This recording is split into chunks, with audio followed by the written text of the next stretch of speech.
Sarah Chen had dirt under her fingernails and pride in her heart as she guided her beaten-up pickup truck down the winding country road toward Millbrook's only grocery store. At 22, she'd already spent more years working the family farm than most people twice her age had spent in any single job. The early morning sun cast long shadows across the cornfields that stretched endlessly on both sides of the road, fields that her family had been tending for 3 generations. Before we jump back in, tell us where you're tuning in from, and if this story touches you, make sure you're subscribed, because tomorrow I've saved something extra special for you. The Chen family farm wasn't the largest in Millbrook County, but it was certainly one of the most respected. Sarah's grandfather had started with just 20 acres and a dream back in 1952, and through decades of backbreaking work, smart decisions, and unwavering determination, the family had built something truly special. Now, the farm sprawled across 300 acres of prime agricultural land, producing everything from organic vegetables to free-range eggs that supplied half the restaurants in the county. But success hadn't come without sacrifice. Sarah's parents, David and Ming Chen, had worked 18-hour days for as long as she could remember. Her father would be up before dawn checking on the livestock, while her mother managed the business side of operations with a sharp mind for numbers that had kept them profitable even during the worst economic downturns. Sarah had grown up understanding that every meal on their table, every roof over their heads, every opportunity she'd had came from the sweat and determination of her family. Unlike many of her high school classmates who'd fled to big cities the moment they graduated, Sarah had chosen to stay. She'd attended the State Agricultural College, earning a degree in sustainable farming practices, but her heart had always been rooted in the soil of home. While her former classmates posted pictures from corporate offices and trendy apartments, Sarah found fulfillment in watching seeds transform into life, in the satisfaction of feeding families, in preserving the legacy her grandfather had built with his bare hands. This particular Saturday morning, Sarah was making her weekly trip to Millbrook Market, the town's primary grocery store. Her family primarily grew their own food, but there were always essentials they needed: flour for her mother's famous dumplings, coffee for her father's early mornings, and various supplies for the farm. More importantly, these weekly trips served as her main connection to the broader community. Living miles outside of town, it was easy to become isolated, and Sarah valued these interactions with neighbors and fellow residents. As she pulled into the parking lot of Millbrook Market, she couldn't help but notice the stark contrast between her mud-splattered pickup truck and the gleaming luxury vehicles that dominated the lot. A bright red BMW, a silver Mercedes, and several other expensive cars that cost more than most families in the area made in 2 years. She knew exactly who they belonged to: the Westfield Academy crowd. Westfield Academy was a private boarding school located about 30 miles from Millbrook, where wealthy families from across the state sent their children to receive what they considered a proper education. The students, ranging from middle school through high school, were notorious throughout the county for their entitled attitudes and complete disconnect from the realities of rural life. They'd come into town on weekends, flashing their parents' credit cards and treating local businesses like their personal playgrounds. Sarah had encountered them before, of course. In a town as small as Millbrook, it was impossible to avoid them entirely. But she'd always tried to mind her own business, focusing on her errands and getting back to the farm where she felt most comfortable. She'd heard stories from other locals about confrontations with the Westfield kids, instances of rudeness, disrespect, and outright cruelty that seemed to be getting worse each year. As she walked toward the store entrance, Sarah could see a group of them gathered near the shopping carts, laughing loudly at something on one of their phones. She recognized a few faces: Madison Blackwood, whose father owned a chain of luxury hotels; Trevor Hamilton, son of a prominent state senator; and Brittany Walsh, whose mother was some kind of social media influencer with millions of followers. They were all dressed in designer clothes that probably cost more than what most Millbrook families spend on clothing in an entire year. Sarah kept her head down and tried to walk past them, but something made her pause. She could hear snippets of their conversation, and what she heard made her blood run cold. They were watching a video on social media, laughing hysterically at what appeared to be footage of homeless people being pranked in some cruel way. The callousness in their voices, the complete lack of empathy or human decency struck her like a physical blow. One of them, a tall boy with perfectly styled blonde hair whom she didn't recognize, looked up as she approached. His eyes scanned her from head to toe, taking in her worn jeans, practical boots, and the slight smell of hay that clung to her clothes despite her morning shower. A smirk spread across his face as he nudged his companions. "Well, well," he said loud enough for everyone to hear, "looks like the local wildlife is out shopping today." The comment hit Sarah like a slap across the face, but she'd learned long ago not to react to such ignorance. Growing up on a farm had taught her patience, resilience, and the wisdom to pick her battles carefully. She continued walking toward the store entrance, determined to complete her shopping and get back to the farm where she belonged. But the Westfield students weren't done with her yet. "Hey, farm girl," called out Madison Blackwood, her voice dripping with false sweetness. "Don't you think you should use the service entrance? I mean, you're practically dragging half a barnyard in with you." The group erupted in laughter, the sound sharp and cruel in the morning air. Other shoppers in the parking lot turned to look, some with expressions of disapproval directed at the teenagers, others simply curious about the commotion. Sarah felt her cheeks burn with embarrassment, but she kept walking. Trevor Hamilton stepped forward, positioning himself directly in front of the store's automatic doors. "Actually, I'm not sure the store allows livestock inside," he said, his voice carrying the lazy confidence of someone who'd never faced real consequences for his actions. "Maybe you should check with management first." Now Sarah stopped, not because she was intimidated, but because something inside her had shifted. She'd spent her entire life being respectful, keeping her head down, avoiding confrontation. But watching these privileged teenagers mock her, not just her personally, but everything she represented, everything her family had worked for, the entire way of life that fed and sustained their community, sparked something deep within her. She turned to face them fully, her dark eyes steady and calm. "Excuse me," she said, quietly, her voice carrying despite its soft tone. "I need to get inside." "Oh, she speaks!" exclaimed Brittany Walsh, clapping her hands together mockingly. "And with such proper grammar, too! I'm impressed. Did they teach you that in agriculture school?" The blonde boy who'd made the first comment stepped closer, clearly emboldened by his friend's laughter. "You know what? I think there might be a dress code here. This is a respectable establishment, and you're clearly not meeting the standards." He gestured dramatically at her clothes. "Those boots alone are probably a health code violation." Sarah looked down at her boots, sturdy, practical, well-worn leather that had carried her through countless mornings feeding animals, afternoons working in fields, and evenings helping with farm equipment.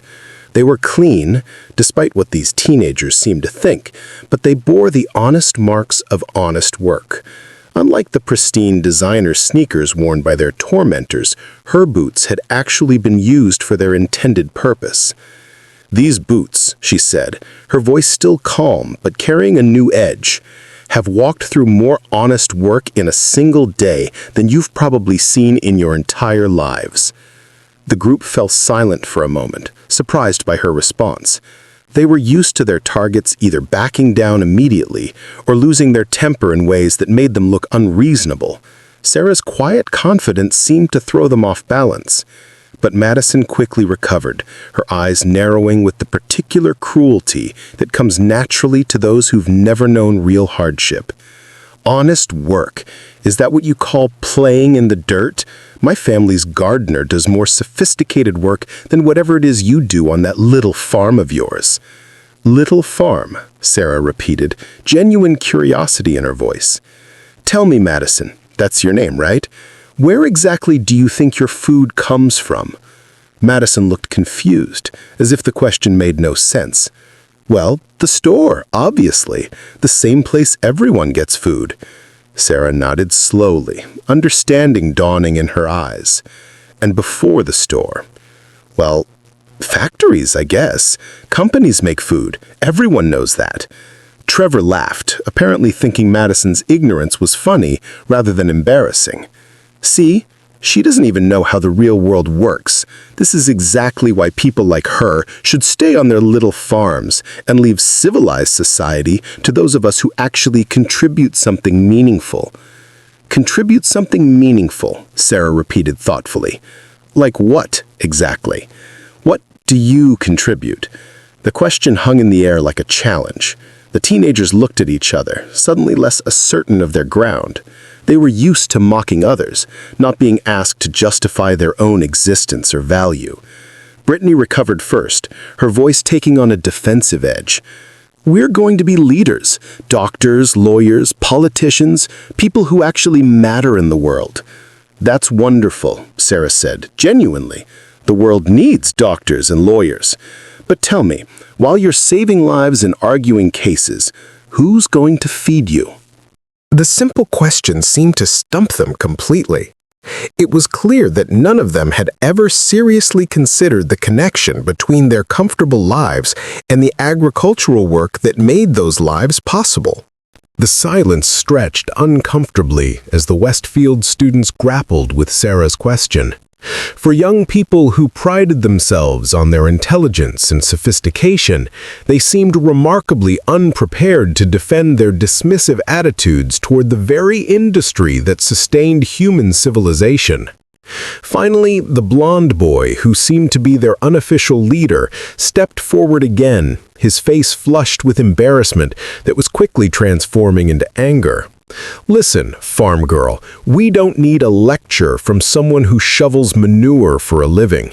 The fact is, people like us create jobs for people like you. We're the ones with the money, the education, the connections. You work for us, whether you realize it or not. Sarah felt something cold settle in her stomach. It wasn't just the arrogance of his words. She'd heard that before from various sources throughout her life. It was the absolute conviction behind them, the unshakable belief that human worth could be measured in dollars and social status. These weren't just spoiled teenagers acting out. They were future leaders who genuinely believed that some people were inherently more valuable than others. "You think you create jobs for people like me?" she asked, her voice still calm but with an underlying intensity that made several nearby shoppers pause to listen. "Let me ask you something. What happens if farmers decide we don't want to work for you anymore?" Trevor laughed, a sound devoid of warmth or humor. "Then we import food from other countries. Simple economics. There are plenty of places that can grow food cheaper than whatever little operation you're running." "Cheaper food from other countries," Sarah nodded. "And what happens to communities like Millbrook when the farms disappear?" Madison waved her hand dismissively.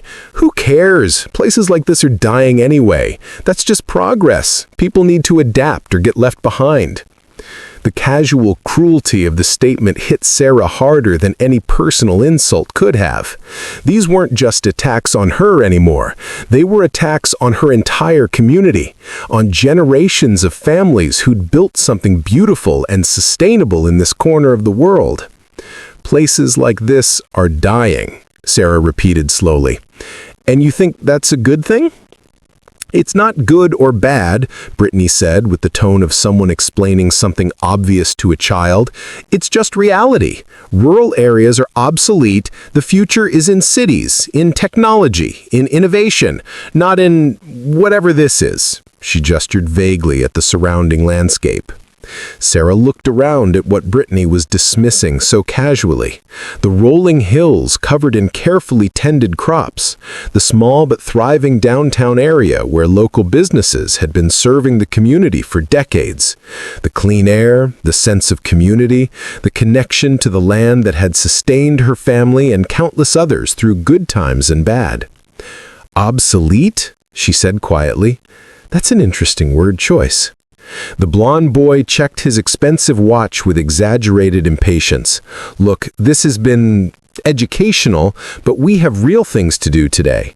Are you going to move, or do we need to call store security to remove the obstruction?" It was then that Sarah noticed they had drawn quite an audience. Other shoppers had stopped to watch the confrontation, and she could see a mix of expressions on their faces. Some looked angry at the teenagers' behavior. Others seemed uncomfortable with the entire situation. A few appeared to be recording with their phones. But what struck her most was the presence of several people she recognized from the community. Mrs. Patterson, whose family had been buying eggs from the Chen farm for 15 years. Mr. Rodriguez, who always stopped by their farm stand for fresh vegetables. The Miller family, whose children had toured the farm as part of a school field trip just last month. These were her neighbors, her community, her people, and they were witnessing her being humiliated and dismissed by teenagers who saw them all as inferior, obsolete, expendable. Something crystallized in Sarah's mind at that moment. This wasn't just about her anymore. It wasn't even just about the farms or the rural way of life. It was about respect, dignity, and the right of every person to be valued for their contributions to society, regardless of their wealth or social status. She pulled out her own phone, an older model that was practical rather than flashy, and opened her camera app. The gesture was subtle, but the Westfield students noticed immediately. "What are you doing?" Madison demanded, suddenly looking less confident. "Documentation," Sarah said simply. "You've all made some very interesting statements today about rural communities, about farmers, about the value of different types of work. I thought it might be important to preserve them." Trevor stepped forward aggressively. "You can't record us without permission. That's illegal." Sarah smiled for the first time since the confrontation began. "Actually, in a public place like this, I absolutely can. Just like your friends there have been recording me this whole time." She nodded toward Brittany, whose phone was still clearly positioned to capture video. The tables had suddenly turned, and the teenagers seemed to realize it. Preparing and narrating this story took us a lot of time, so if you are enjoying it, subscribe to our channel. It means a lot to us. Now back to the story. The shift in dynamics was palpable as soon as Sarah began recording. The Westfield students, who moments before had been confidently mocking her, now looked uncertain and slightly panicked. They were used to their cruelty happening in private spaces or among people who wouldn't dare challenge them. The prospect of their behavior being documented and potentially shared was clearly something they hadn't considered. "Delete that right now," Trevor demanded, his voice losing its casual arrogance and taking on a sharp edge of desperation.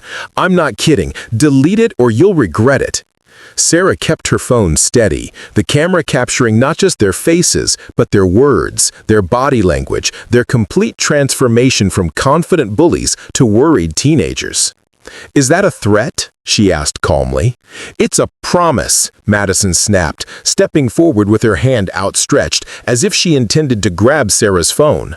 "Do you have any idea who we are, who our parents are? We could destroy your pathetic little life without even trying."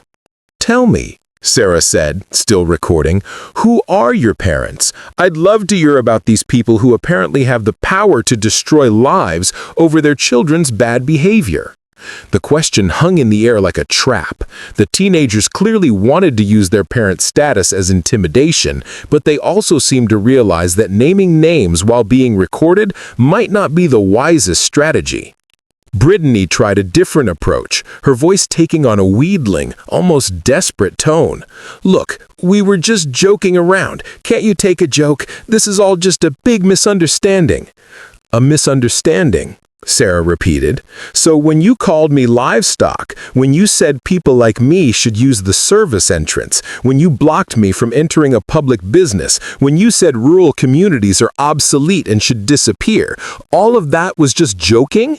"Yes," Brittany said quickly, seizing on what she thought might be an escape route. "Exactly, just harmless jokes between friends."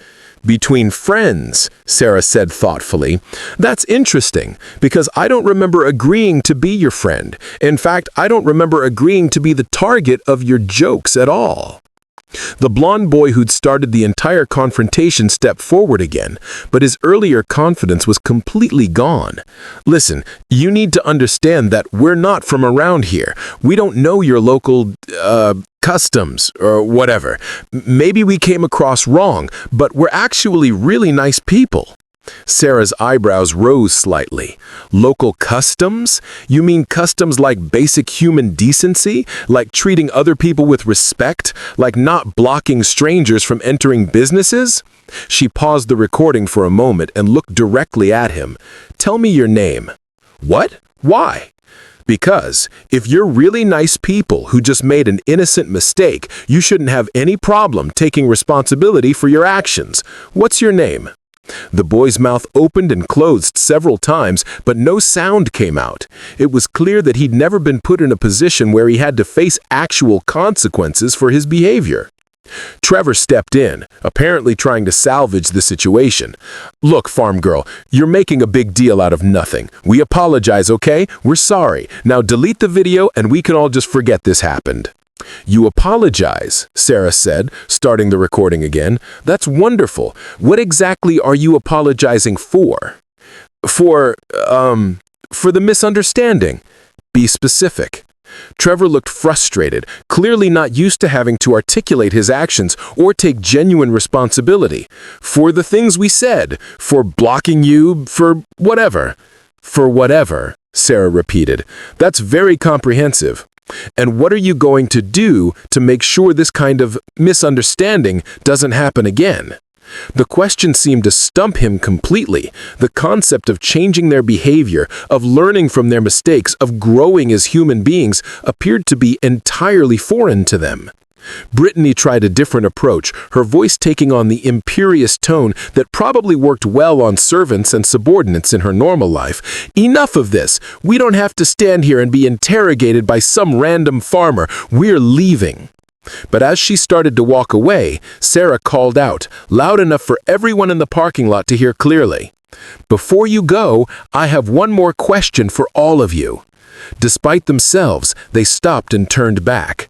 There was something in Sarah's voice that compelled attention, a quiet authority that came from years of real responsibility and genuine confidence. "I want to know if you truly believe what you said today. Do you really think that farmers, that rural communities, that people who work with their hands are worth less than you are?" The question hit them like a physical blow. Standing there in the parking lot, surrounded by people from the very community they'd been mocking, being recorded for posterity, they suddenly seemed to grasp the full weight of their words. The silence that followed Sarah's question was deafening.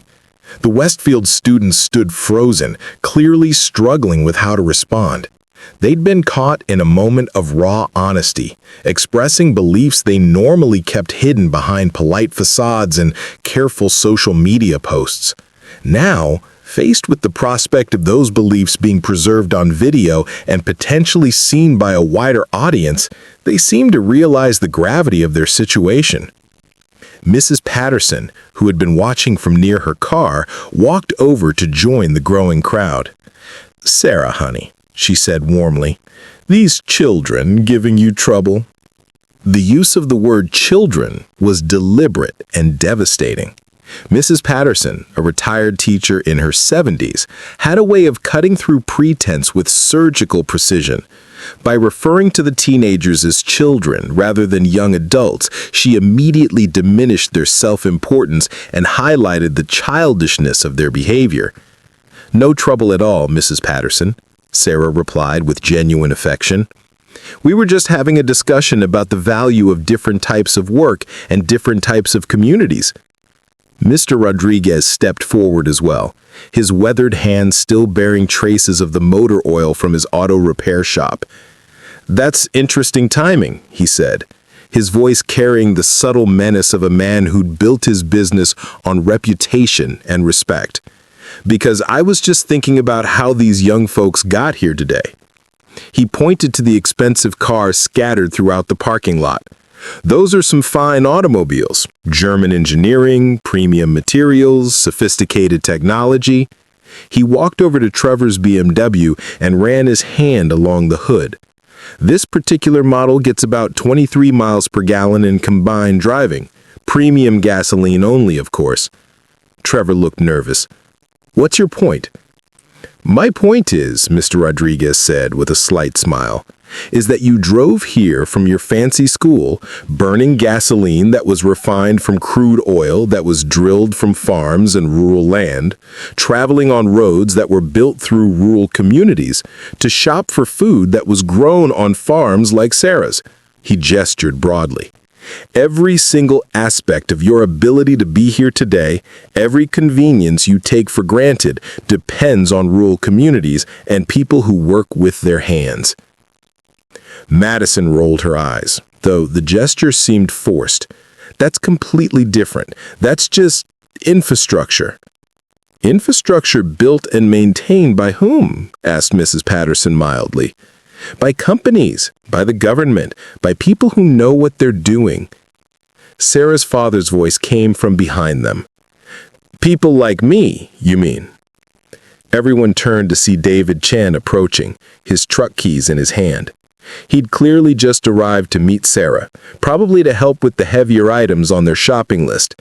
David was a compact, strong man in his 50s, with the kind of practical intelligence that came from decades of solving real problems with limited resources. Sarah, David said, relief evident in his voice. These students and I were just discussing the relationship between rural and urban communities. David nodded, taking in the scene with the quick assessment of someone used to evaluating complex situations rapidly. He noticed the phones, the crowd, the tense body language of the teenagers, and his daughter's carefully controlled expression. "Students," he said politely, inclining his head in greeting. "Visiting from the academy, I assume." "We were just leaving," Brittany said quickly. "Please, don't leave on my account," David replied with genuine warmth. "I'm always interested in what young people think about agriculture and rural life. It's your generation that will inherit the decisions we make today." The blond boy straightened slightly, apparently thinking he'd found an adult who might be more easily intimidated or manipulated than Sarah. "Actually, sir, we were just explaining to your daughter that people in agriculture need to understand their place in the modern economy. You're service providers, essentially. You provide raw materials that real businesses turn into actual products." David listened to this with the patience of someone accustomed to dealing with difficult animals and equipment that didn't always work as intended. When the boy finished, David nodded thoughtfully. "Service providers. That's an interesting way to put it. Tell me, what kind of business do your parents run?" "My father owns a chain of investment firms. He manages portfolios worth hundreds of millions of dollars." "Impressive," David said genuinely. "And what do those investment firms produce?" The question seemed to confuse the boy. "They produce returns, profits, growth. But what do they actually make? What physical thing exists in the world because of your father's work that didn't exist before?" The boy's mouth opened and closed several times. It was clear he'd never considered the question of whether financial manipulation actually created anything tangible. David continued gently.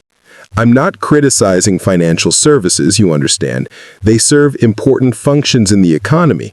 But it's interesting that you see farmers as service providers when we actually create food that keeps people alive, while investment firms primarily move money around that other people created through actual productive work."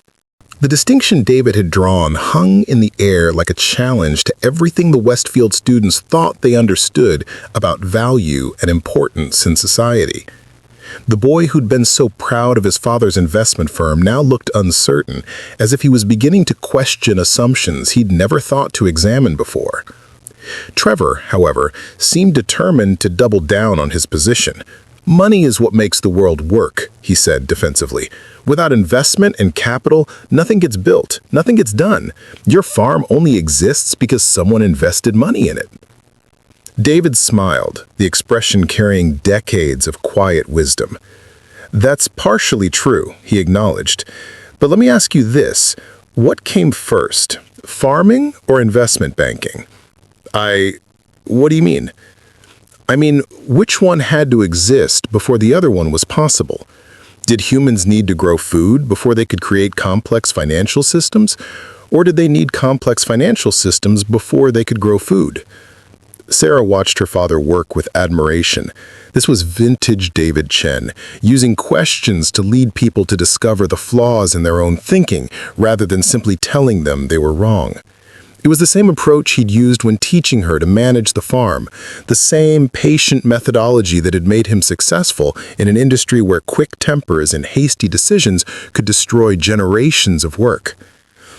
Madison seemed to sense that the conversation was moving in a direction unfavorable to their position. "This is ridiculous," she announced. "We don't need a history lesson from farmers. The fact is, in the modern world, intellectual work is more valuable than physical work. Everyone knows that." "More valuable to whom?" asked Mrs. Patterson, her teacher's instincts clearly engaged. "And how do you measure value?" "By income, obviously. People get paid based on how important their work is. Doctors make more than farmers because being a doctor is more important than being a farmer." Sarah decided to jump back into the conversation. "That's an interesting logic," she said. "So you're saying that the person who grows the food that keeps the doctor alive is less important than the doctor?" "Yes, exactly." "Anyone can grow food. Not everyone can be a doctor." "Anyone can grow food," Sarah repeated slowly. "Is that what you really think?" "Of course. You put seeds in the ground and they grow. It's not exactly brain surgery." David's eyebrows rose slightly. "Have you ever tried growing food?" "Why would I? That's what stores are for." "But someone has to grow it before it gets to the stores," Sarah pointed out. "And you think anyone can do that successfully?" Brittany waved her hand dismissively. "It's all automated now anyway. Machines do most of the work." Sarah looked at her father, who nodded encouragingly. She pulled out her phone again, switching to a different app. "This is interesting," she said, scrolling through what appeared to be agricultural data. "Dad, what was our corn yield per acre last year compared to the county average?" "About 15% above average. Best we've ever done." "And how much difference did that make in our revenue?" "Roughly $40,000 compared to average yields."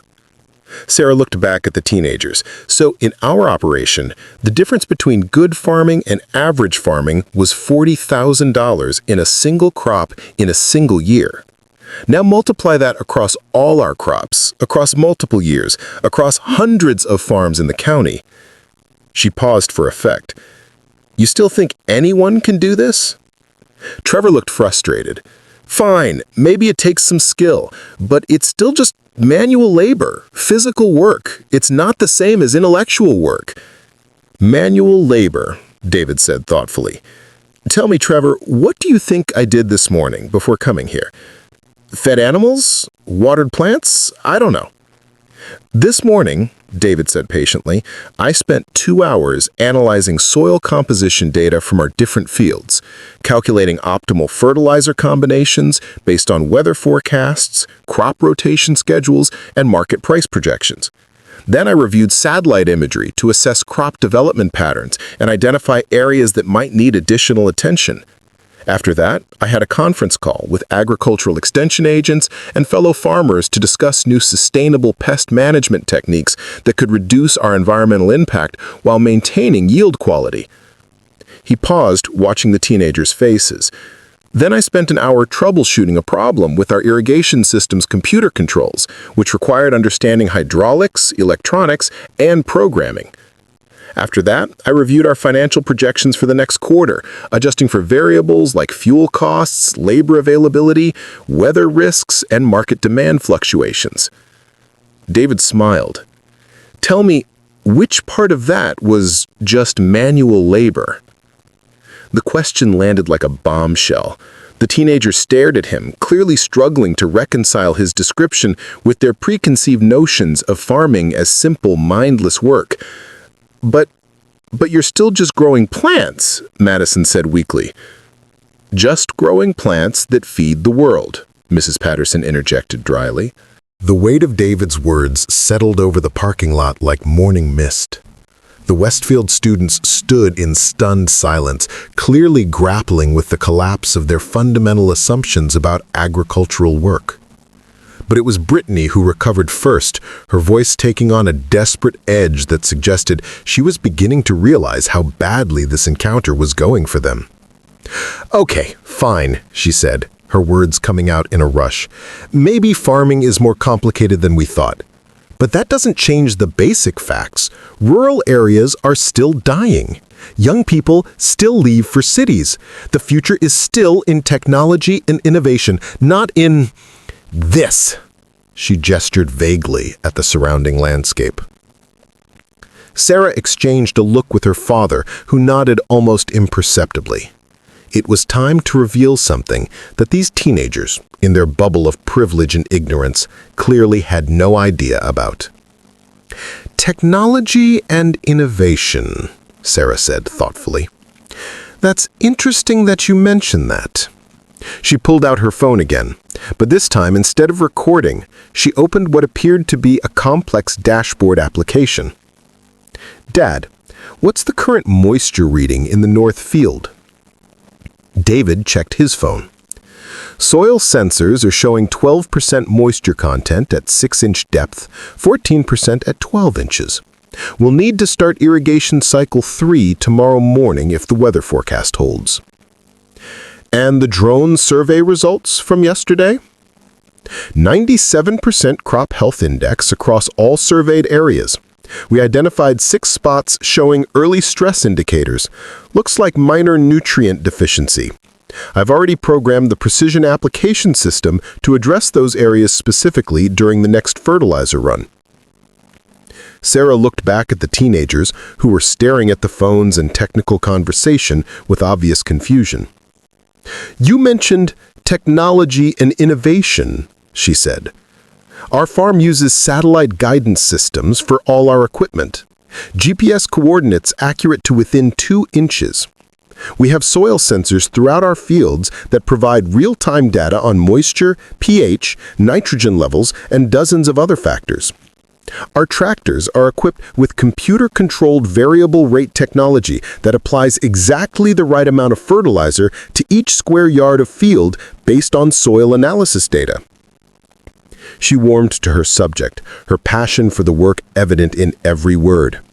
"We use drone surveys to monitor crop health across hundreds of acres, with infrared imaging that can detect plant stress before it's visible to the human eye. Our irrigation system is controlled by algorithms that factor in weather forecasts, soil conditions, crop growth stages, and water table levels. We even have automated systems that monitor our livestock's health, tracking everything from feed consumption to movement patterns to early disease indicators." David picked up the thread seamlessly. "This year, we're piloting a machine learning system that analyzes historical yield data, weather patterns, soil conditions, and market trends to optimize our planting decisions. The computer models can predict optimal planting dates, variety selection, and spacing patterns with accuracy that's revolutionizing agricultural productivity."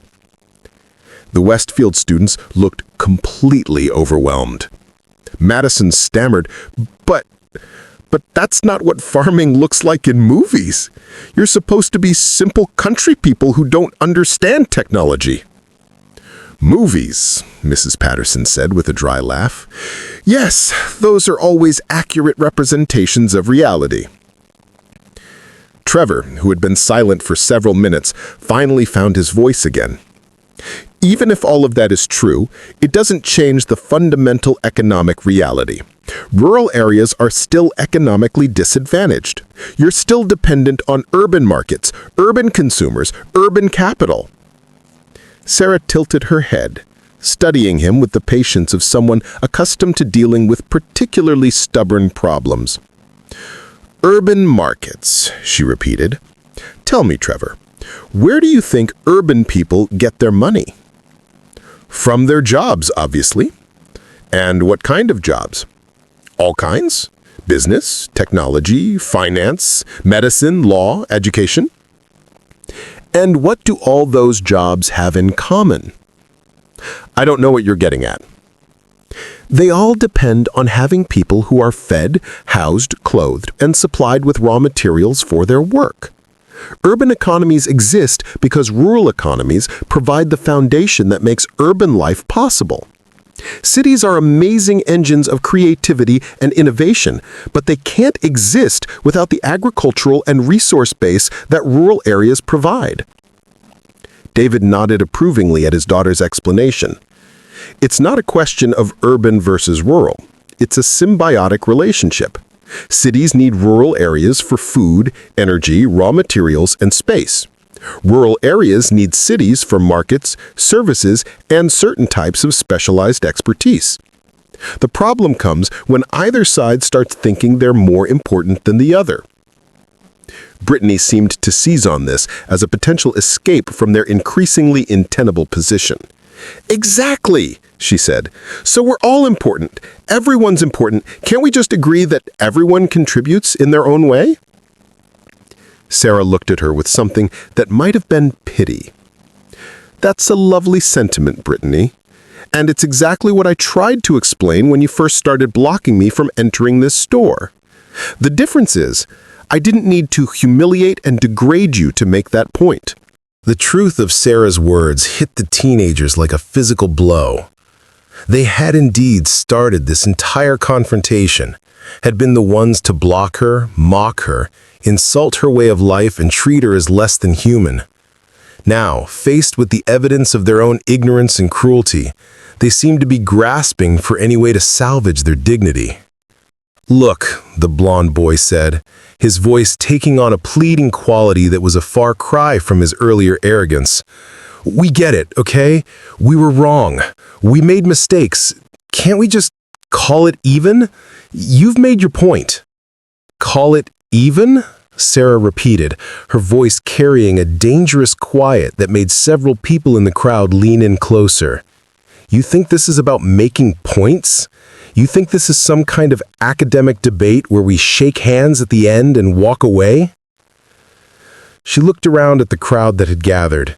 Mrs. Adderson, Mr. Rodriguez, the Miller family, and at least a dozen other community members who had stopped to witness the confrontation. "Do you see these people? These are my neighbors, my community.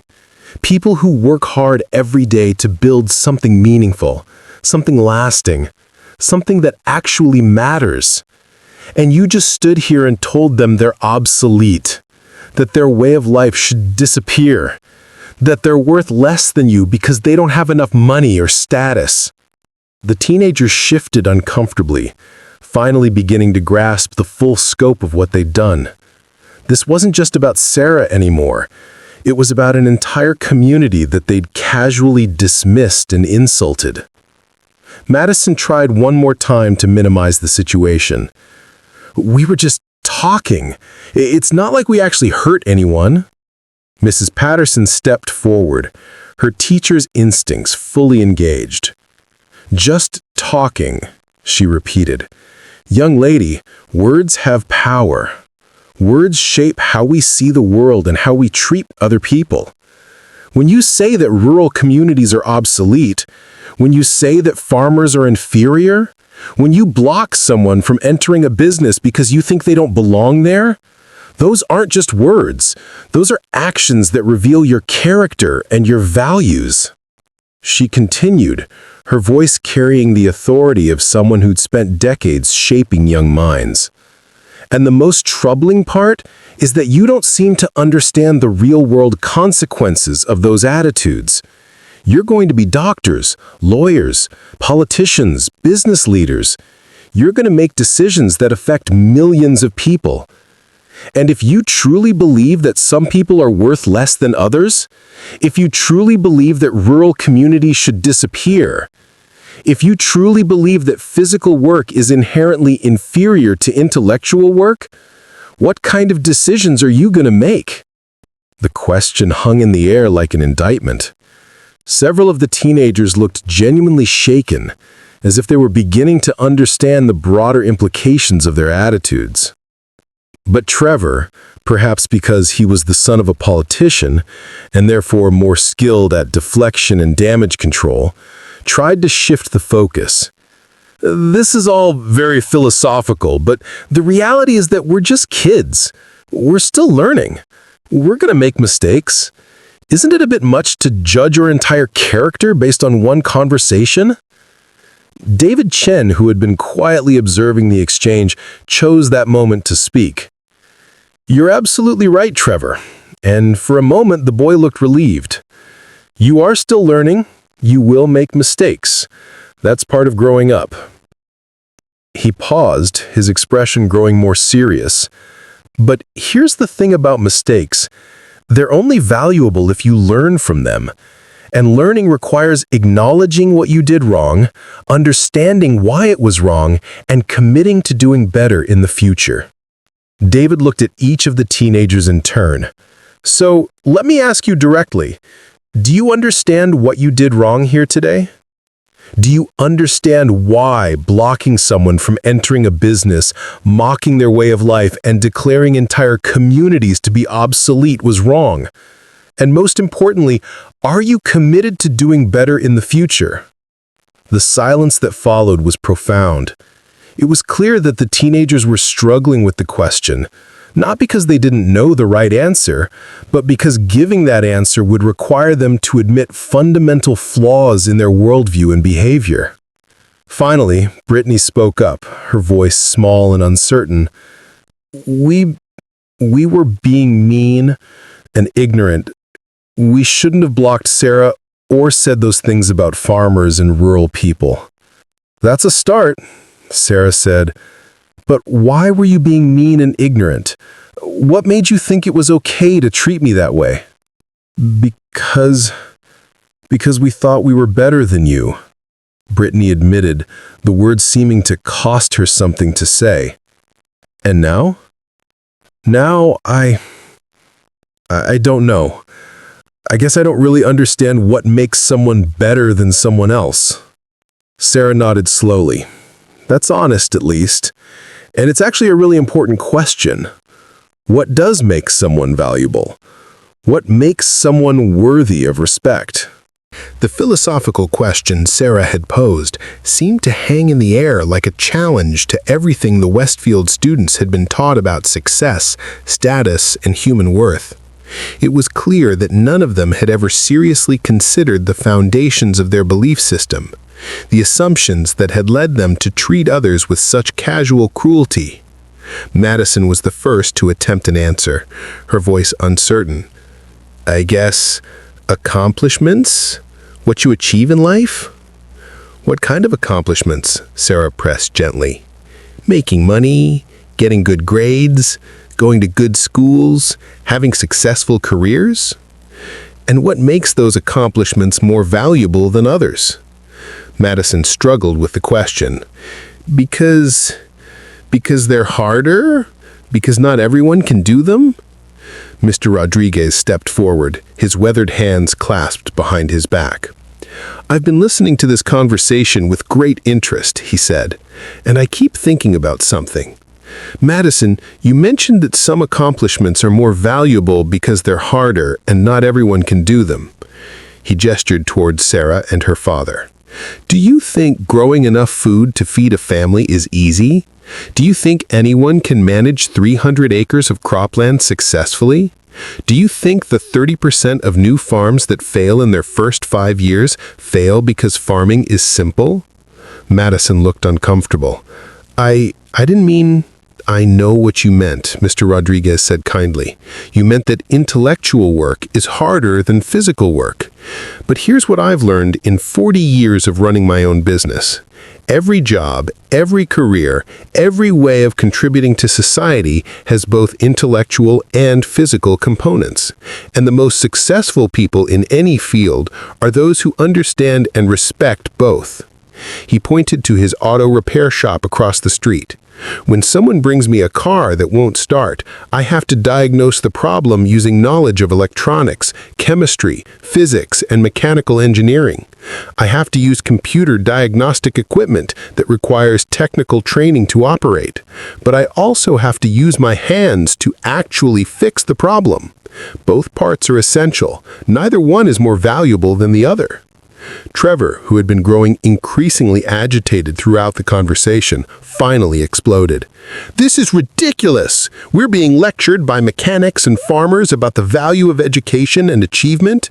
Do you people have any idea what kind of schools we attend? What kind of opportunities we have? What kind of futures we're preparing for?" His outburst revealed the core of the problem. The absolute conviction that educational pedigree and social status automatically conferred superiority over others. It was this belief that had allowed them to treat Sarah with such casual cruelty, this unshakable faith in their own inherent worth. Sarah looked at him with something that might have been sadness. "Trevor, what you're describing isn't achievement, it's privilege. You didn't earn the school you attend, your parents' money paid for it. You didn't create the opportunities you have, they were handed to you because of your family status. You're not preparing for your future through your own merit, you're riding on advantages that were given to you from birth." The distinction hit him like a slap across the face. "That's not, I work hard, I get good grades, I'm going to be successful." Working hard within a system that's designed to ensure your success isn't the same as overcoming real challenges, David pointed out gently. Sarah got her degree in agricultural science with academic scholarships she earned through her own merit, while also working 30 hours a week on our farm to help support the family. She's building a business that provides food security for thousands of people, using skills that took her years to develop and knowledge that she's constantly expanding. He paused, looking directly at Trevor. "What have you built? What have you created? What do you contribute to the world beyond consuming the advantages your parents have provided?" The question was devastating in its simplicity. Trevor opened his mouth several times, but no answer came. It was clear that he'd never been asked to justify his existence in terms of actual contribution rather than potential future achievement. Brittany tried to come to his defense. "We're still young. We're still learning. We'll contribute when we're older." "You're learning," Mrs. Patterson agreed. "But what are you learning? Are you learning how to solve problems? How to create value? How to help others? Or are you just learning how to navigate systems that were designed to maintain your advantages?" Sarah decided it was time to bring the conversation to its crucial moment.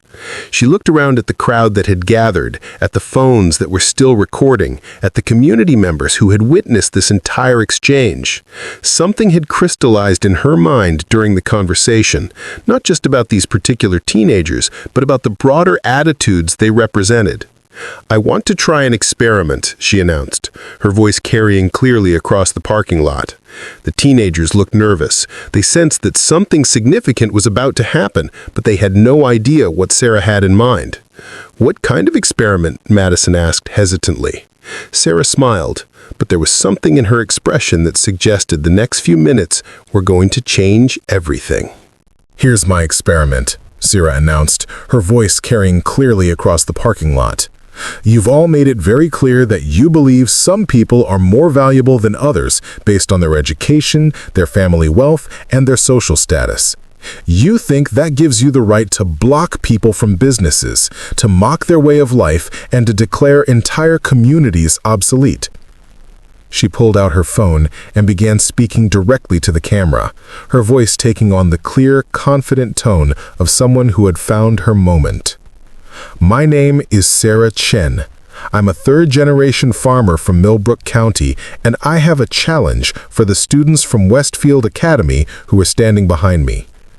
The teenagers looked panicked as they realized she was making some kind of public statement, but they seemed frozen in place, unable to decide whether to flee or try to stop her.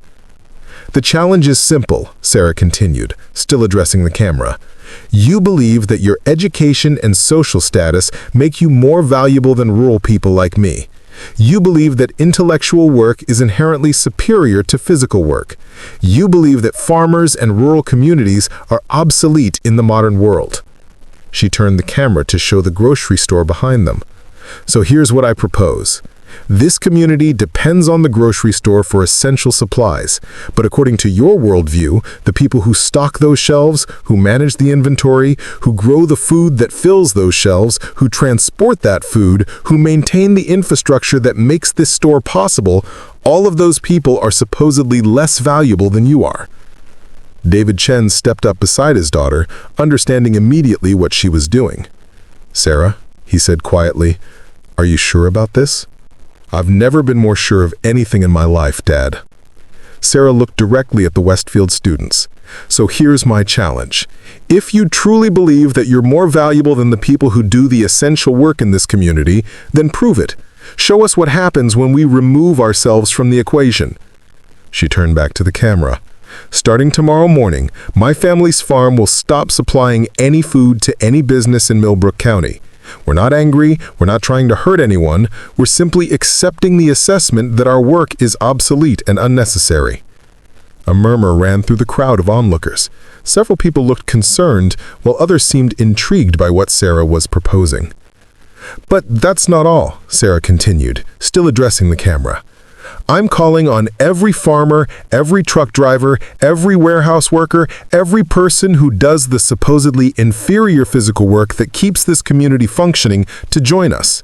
For 1 week, we're going to step back and let our intellectual superiors demonstrate how a modern community operates without us." Trevor stepped forward, alarm evident in his voice. "You can't do that! That's economic terrorism or something!" Sarah turned to face him, her expression calm but determined. "It's not terrorism, Trevor. It's exactly what you said should happen. You said rural communities are obsolete. You said people like me should understand our place in the modern economy. You said the future doesn't include us. So we're simply accepting your vision and stepping aside to let you build that future." Madison looked desperate. "But we never said you should stop working. We just meant—" "You meant what exactly? That we should continue doing the work you consider inferior while accepting that we're worth less than you? That we should keep our mouths shut and know our place while you enjoy the fruits of our labor?" Mrs. Patterson stepped forward, her eyes bright with something that might have been pride. "Sarah, dear, I'll count on your support. I'll make sure every business owner in town knows about your challenge." Mr. Rodriguez nodded enthusiastically. "The truckers' union will want to hear about this too. We've been dealing with this kind of disrespect for years." Sarah turned back to the camera, her voice growing stronger. "So here's how this is going to work. For 1 week, everyone who does essential physical work in Millbrook County is going to step aside. No farm deliveries, no trucking, no warehouse operations, no maintenance work, no construction, no auto repair, no restaurant food service, nothing." She gestured toward the Westfield students. "And our intellectual superiors from the academy are invited to step in and demonstrate how a modern community operates without us. Show us how investment banking feeds people. Show us how social media marketing fixes broken infrastructure. Show us how your superior education and breeding can substitute for the obsolete work that we do." Brittany looked genuinely frightened now. "This is insane! You can't just shut down an entire town!" "We're not shutting down anything," David Chen interjected. "We're simply removing ourselves from an economic system that apparently doesn't value our contributions. According to your own arguments, the community should function just fine without us." Sarah addressed the camera one final time. "This video will be posted on every social media platform I can find. I'm going to tag every news outlet, every politician, every business leader who talks about the value of hard work while treating the people who do that work as second-class citizens. And we're going to see what happens when the supposedly obsolete people actually become absent." She paused, looking directly into the camera lens. "Because here's what I think will happen. I think within 24 hours, people will start to understand exactly how dependent our modern lifestyle is on the work that privileged people like these students dismiss as inferior. I think we'll discover that you can't eat investment portfolios, you can't drive on social media posts, and you can't power your house with college degrees." The teenagers looked absolutely stricken as the full implications of what Sarah was proposing began to sink in. They'd started the day planning to enjoy a casual shopping trip, and now they were facing the prospect of becoming the symbols of an economic experiment that could attract national attention. "You're going to make us look like villains," Trevor said weakly. Sarah considered this for a moment. "Trevor, I'm not making you look like anything. I'm simply recording your own words and actions and then testing whether the worldview you expressed actually works in practice." She turned off the recording and looked around at the crowd that had gathered.